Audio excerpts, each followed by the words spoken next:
অবশেষে বাজেট নিয়ে অচল অবস্থার জেরে শাটডাউন শুরু হয়ে গেছে যুক্তরাষ্ট্রে। এতে করে অনির্দিষ্টকালের জন্য অচল হয়ে গেছে ডোনাল্ড ট্রাম্পের প্রশাসন।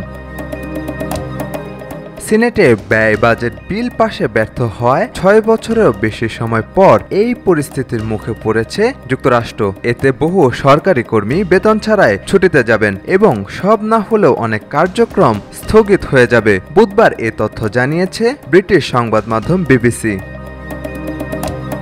শাটডাউন ঠেকাতে প্রয়োজনীয় ৬০টি ভোটের মধ্যে ৫৫-৪৫ ভোটের ব্যবধানে বিল পাশে ব্যর্থ হয় সিনেট।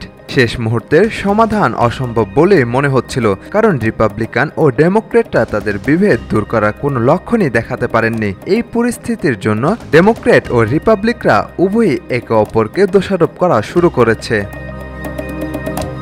এর মধ্যেই আগুনে ঘি ঢেলেছেন ট্রাম্প। মঙ্গলবারের ভোটের আগে তিনি হুমকি দিয়েছেন যে ফেডারেল সরকারের কার্যক্রম বন্ধ হয়ে গেলে ডেমোক্রেটদের পছন্দের প্রোগ্রাম বাতিল করা হবে এবং আরও ফেডারেল কর্মীদের বরখাস্ত করা হবে।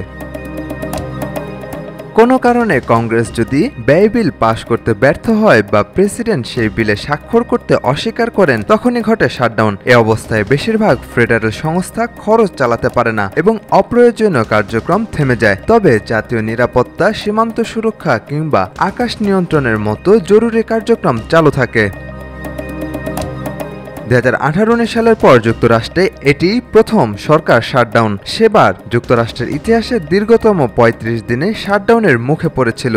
এবার শাটডাউন কতদিন স্থায়ী হবে তা এখনও অনিশ্চিত। তবে একটি বিষয় স্পষ্ট, রিপাবলিকান ও ডেমোক্রেট উভয় পক্ষই এই লড়াইয়ের জন্য প্রস্তুত এবং কেউই সহজে পিছু হটার লক্ষণ দেখাচ্ছে না।